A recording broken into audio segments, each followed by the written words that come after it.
one launch.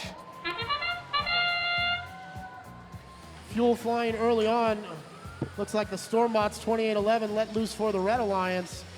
For the Blue Alliance, it's going to be the Dragons who let it fly. And we've got the blue rotor spinning. The red rotor going to get in there, but not quite under the buzzer. That'll count as a tele-operated rotor.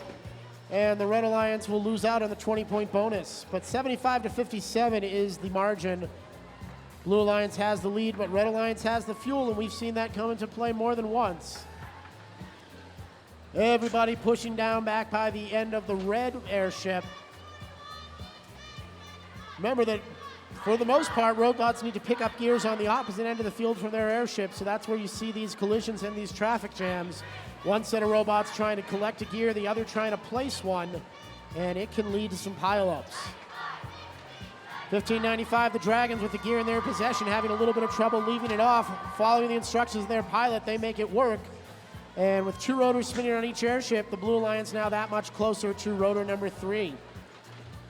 The Chickens come in and pick up their third gear, and they're going to drop that off of the red airship as we move back towards that end of the field.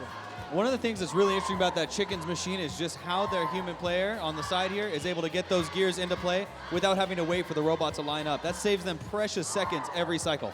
Absolutely it does, and we know that those seconds can add up throughout this match. Right now there are 60 of them remaining, and 137 to 115 is the tally. Red Alliance with the lead courtesy of a third rotor, but the Blue Alliance has just spun up their third rotor, and they are now in front, 155 to 137. Red pilot signaling that 3 gears are needed to get the fourth rotor turning. Stormbots have dropped off 1. Chickens have dropped off a second. Confidential is going to fly in to chill out, try to slow them down, but it won't be enough as the chill out robot has placed another gear on the red lift, and this should do it. There goes the crank, 4 rotors turning. Red Alliance out in front, 177 to 155 as the ropes fall. Gear's not going to do the Red Alliance any good anymore, so they just come home and start to climb aboard.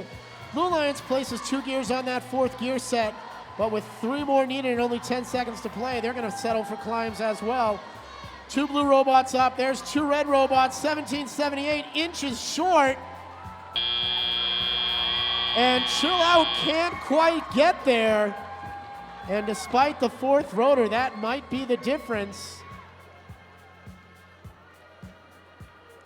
We've got the okay from our head referee, and so those scores are official, just as you saw it. The Blue Alliance, with all 3 robots ready for takeoff, takes the win, 305 to 277. But the Red Alliance does walk away with a ranking point as they were able to get 4 rotors spinning, the 43rd time we've seen that at this event. Well, it's really interesting to take a look at something like what just happened.